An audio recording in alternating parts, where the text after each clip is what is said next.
இன்றைக்கு மார்க்கெட் எப்படி இருக்குன்னு பார்ப்போம். Daily chart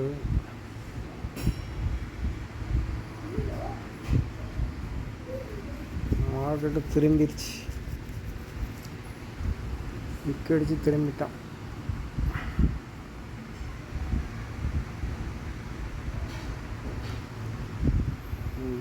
திரும்பிடுச்சு.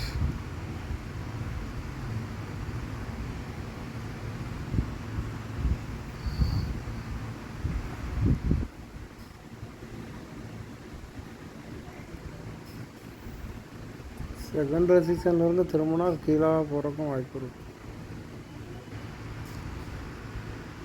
நான் செகண்ட் ரெசிஷனில் திரும்பும்போது ஒரு டபுள் டாப் மாதிரி மாறிடும்.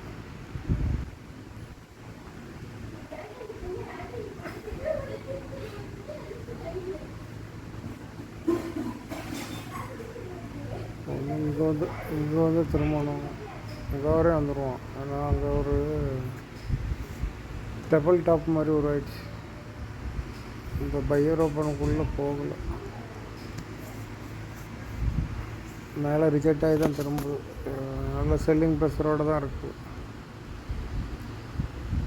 இந்த இடத்துல திரும்புதோ இல்லை கீழே வந்துடுறதோ தெரில. இந்த பழைய டார்கெட் வரையும் போயிட்டு வந்துடும் அப்படின்ட்டு இந்த இடத்துலேருந்து திரும்பும்போது தெரில. ஆனால் மேலே தான் பிரேக்கை இந்த செகண்ட் ரெசிஷன்லேருந்து திரும்பினா இப்படி ஆகுங்க. ஏன்னா நியூஸ் வேறு திரும்பியும் வார் ஸ்டார்ட் ஆகிட்டு போல திரும்பியும் சண்டை போட்டு கிடக்காங்க. 1 ஹவரில் எப்படி இருக்குன்னு பார்ப்போம். நான் இதுலேருந்தே பையாகும்னு நினச்சேன்.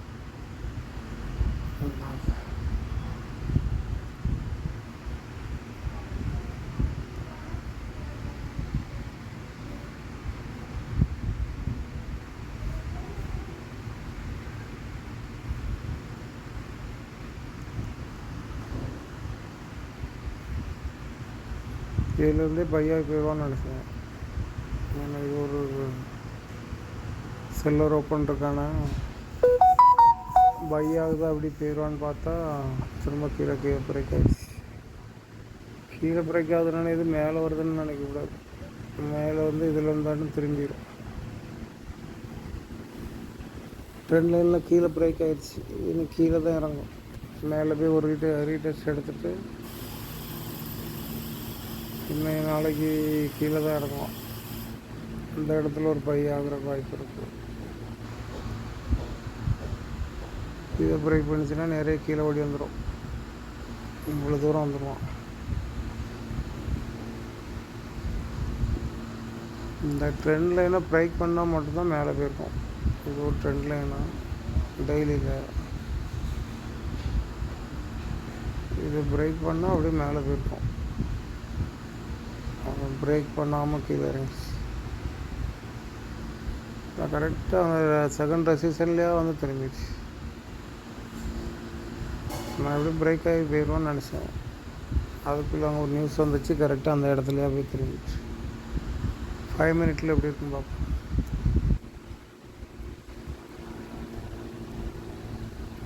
ஒன்று நல்ல ட்ரெண்ட் வாங்க. ஃபஸ்ட்டு கேண்டில் ஓப்பன் கேண்டில் ஒரு ஸ்பின்னிங் டாப்பு. இதுதான் ஃபஸ்ட்டு கேண்டில். ஸ்பின்னிங் டாப் வந்தாலும் 2 சைடு வைக்கையும் டச் பண்ண பிறகு தான் அதுக்கப்புறம் ஒரு ட்ரெண்டுக்காக பார்ப்போம்.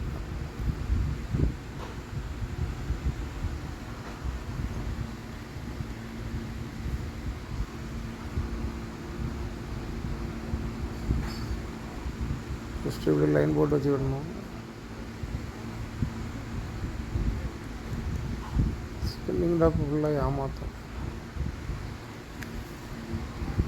2 சைடும் டச் பண்ணதுக்கு வரப்போ ஒரு ட்ரெண்டு போகும். இல்லை அந்த பக்கம் இந்த பக்கம் அதுக்குள்ளேயே மூமெண்டம் நடக்கும். அது கீழே இறங்குது, மேலேருந்து கீழே இறங்குது, பிரேக் ஆகின மாதிரி காமிச்சிட்டு திரும்ப உள்ளே வந்துடுச்சு. திரும்ப உள்ளே போகும்போது இது கடைசி கேண்டில் அந்த இடத்துல போயிட்டு ஒரு திரும்புது. இப்போ இத்தனை தானே லைட்டாக உள்ளே போயிட்டப்போ இன்னும் பையிங் ப்ரெஷர் வரும் அப்படின்னு சொல்லுது. திரும்ப கீழே இறங்குது.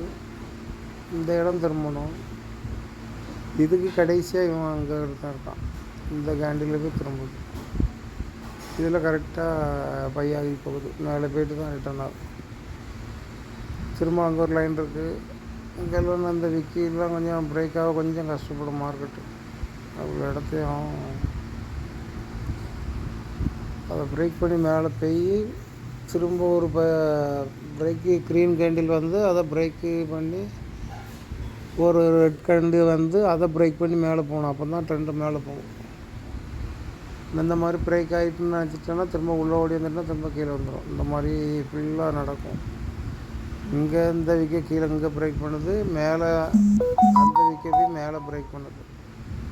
ஸ்பின்னிங் தப்பு வந்தாலே கொஞ்சம் ஹோல்ட் ஆகி தான் மார்க்கெட்டு ட்ரெண்டு அன்றைக்கி ட்ரெண்டு கிடச்சதே பெரிய விஷயந்தான். கீழேருந்து மேலே போய்ட்டு மேலே இந்த விக்கிலேருந்து திரும்புது, ஒரு டபுள் டாப் எடுத்து திரும்புகிறோம். டபுள் டாப்பு இப்படி தான் வரும். கீழே இறங்கி திரும்ப பை ஆகிற மாதிரி காமிச்சிட்டு திரும்ப அது பிரேக் ஆகும். மேலே போகிற மாதிரி காமிச்சிட்டு திரும்ப கீழே பிரேக் ஆகும். அந்த லைன்லேயே தான் நிற்கும். அது டபுள் டாப்.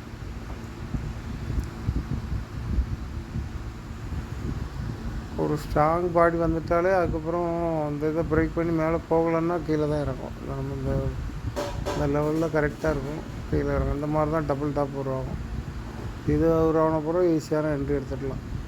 அதுக்கப்புறம் நல்ல ஈஸியாக இந்த பையர் ஓப்பனை பிரேக் பண்ண தான் பார்க்கணும். இதுலேருந்து இந்த இடத்துல திரும்புகிறான். ஏன்னா சிங்கிளெல்லாம் போய் திரும்ப தான் செய்யும். திரும்பினா உள்ளே வந்தால் மட்டும்தான் மார்க்கெட் மேலே போகும். இது இப்போ இப்படி போகுது, திரும்ப கீழே பிரேக் ஆகுது, திரும்ப பையிங் ப்ரெஷர் மேலே போடுது. இந்த இது கடைசி கேண்டில் அதுலேயே போய் திரும்புது பாருங்கள். இந்த மாதிரி திரும்பும்போது இந்த மாதிரி ஒரு இது கிடச்சிச்சின்னா அவங்களுக்கு கீழே பிரேக் ஆகிடுச்சி. இந்த கேண்டிலுக்கு இந்த கேண்டில் பிரேக் ஆகிடுச்சு, திரும்ப பையிங் ப்ரெஷர் வருது. இது கடைசி கேண்டில்னா அதிலேருந்து போய் இது ரிஜெக்ட் ஆகுது. அப்படி ஆயிடுச்சுன்னா அப்புறம் கீழே தான் இறங்கும். அப்போ கொஞ்சம் நல்லாயிருக்கும் ட்ரெண்டை கண்டுபிடிச்சி நம்ம ட்ரேட் எடுக்கிறது. இது அப்படி இந்த பயிரை ஃபுல்லாக லைன் போடணும், அப்புறம் இந்த பயிரை ஃபுல்லாக லைன் போடணும். உள்ளே வந்தால் எக்ஸிட் பண்ணி வைக்கணும். அப்படியே வெயிட் பண்ணி ஹோல்டு பண்ணி விட்டுக்கலாம். நல்ல மார்க்கெட். அன்றைக்கி நல்ல ப்ராஃபிட் பண்ணேன். 16,000 எடுத்தேன். 3 லாட்டு தான் போட்டேன். சகி ஆப்னு ஒன்று இருக்குது, அதில் என்ட்ரி எக்ஸிட்டு நல்லா இருக்குது. ஆனால் சேனல் தான் போட முடியல, ட்ரெண்ட் லைன்லாம் போட முடியல. ஆனால் ஃபாரஸ்ட் மார்க்கெட்டில் எப்படி என்ட்ரி எக்ஸிட் பண்ணுறோமோ அதே மாதிரி சூப்பராக இருக்குது. அதில் என்ட்ரி இருக்குது, அதில் டார்கெட் வைக்கிறதுக்கு ஈஸியாக இருக்குது. அதில் எக்ஸிட் வந்துடுது. 2 சார்ட்டையும் பார்த்துக்கலாம். உடனே ஸ்கேல்பர்னு ஒரு மோடு இருக்குது, அதை போனோன்னா என்ட்ரி எக்ஸிட் எல்லாம் ஈஸியாக இருக்குது, ரொம்ப ஈஸியாக இருக்குது. ஆனால் லைன் தான் போட முடியல, அந்த ஒன்று தான் பிரச்சனை. இதை அப்படியே வெயிட் பண்ணி விட்டுக்கலாம். Super entry. இந்த இதில் இந்த பயிர் ஓப்பனும் போகல, இந்த பயிர் ஓப்பன் போகல, இந்த பயிர் ஓப்பன் இதுக்குள்ளே போய்த்தான். அப்புறம் நம்ம எக்ஸிட் பண்ணிடலாம். இந்த கடைசி கேண்டில் பிரேக் பண்ணவங்க விட கொஞ்சம் எக்ஸிட் பண்ணிடலாம். இந்த பயிர் செல்லரை வின் பண்ணப்போ எங்கேயுமே ஒரு செல்லரை வின் பண்ணல. இந்த செல்லரை இது வின் பண்ணல, இந்த செல்லரை வின் பண்ணல, இந்த செல்லரை வின் பண்ணல, இந்த செல்லரை வின் பண்ணல. இந்த செல்லரை வின் பண்ணிட்டாலே அப்புறம் கொஞ்சம் ஹோல்ட் ஆகும். இல்லைன்னா ஏதோ மேலே விற்க வந்துச்சுன்னா ஃபாஸ்ட்டாக கீழே இறங்கிடும். இல்லைன்னா கொஞ்சம் ஹோல்ட் ஆகி தான் மார்க்கெட்டு மாறும், ட்ரெண்டு மாறிடும். அதுக்கப்புறம் பையிங் ப்ரெஷர் வந்து தான் பார்க்குது மார்க்கெட்டு. அதுக்கப்புறம் மேலே போக முடியலதால் இவ்வளோ ப்ராஃபிட் எடுத்தப்போ நம்ம இந்த இதெல்லாம் பார்க்கக்கூடாது. இப்படி ஹோல்டாக என்ன நடந்தாலும் விட்டுறணும். இதுலேயே நல்ல ப்ராஃபிட் கிடச்சிருக்கும் உங்களுக்கு. சும்மா எப்போதும் எடுத்துட்டோன்னா ட்ரேட் பண்ண முடியாது. மார்க்கெட்டு ஒரு சூது மாதிரி தான். அதில் போனால் நம்ம அதில் அடிமையாகிடும். அப்படி ஒரு டிசிப்ளினோடு விளாண்டால் மட்டும்தான் இதில் ட்ரேட் பண்ண முடியும், இல்லைன்னா ரொம்ப கஷ்டம். இதெல்லாம் நல்ல மார்க்கெட்டு.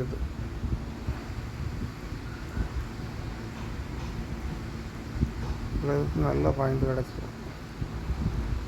எவ்வளோ இறங்கியிருக்குன்னு பார்ப்போம். இதில் இல்லை, இதில் இருந்தாட்டும் கேட்ச் பண்ணிக்கலாம்.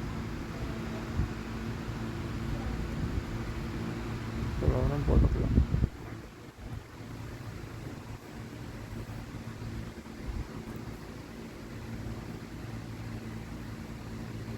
$952 அங்கே 77 50 எத்தனை பாயிண்ட் வருது? 127 பாயிண்ட் கிட்ட வருது. பாதி பாயிண்ட் நிஃப்டியில் கேட்ச் பண்ணாலே நல்ல ப்ராஃபிட் கிடச்சிருக்கும். நல்ல மூமெண்டம். இந்த ஸ்டெப்பாக இறங்குது இதெல்லாம் கேட்ச் பண்ணுறதுக்கு கொடுத்து வச்சுருக்கணும். இந்த பையர் ஓப்பன் உள்ளே போகல, அதான் ரிஜெக்ட் ஆகுது. இங்கேருந்து போகல, இந்த பையர் ஓப்பனுக்குள்ளே போகல, இந்த பையர் ஓப்பன் போகல. இதெல்லாம் ஒரு கேண்டில் ஃபுல்லாகின பிறகுனா ரொம்ப கஷ்டமாக இருக்கும் நம்மளுக்கு எடுக்கிறதுக்கு. ஒரு கேண்டில் வந்து அடுத்த கேண்டிலே ரிட்டர்ன் ஆகும்போது நம்மளால் கொஞ்சம் என்ட்ரி எடுக்க ஈஸியாக தான் இருக்கும். மேலே ஸ்டாப் லாஸ் போட்டுவிட்டு நம்ம பாட்டுக்கு வெயிட் பண்ணிக்கிட்டே இருக்கலாம். Super Don trade. மார்க்கெட் நாளைக்கும் இறங்க தான் செய்யும். மார்க்கெட்டு டபுள் டாப் மாதிரி உருவாயிருச்சு. நல்லா கீழே வரையும் இறங்கும். இந்த இவ்வளோ வரும் இறங்கும்.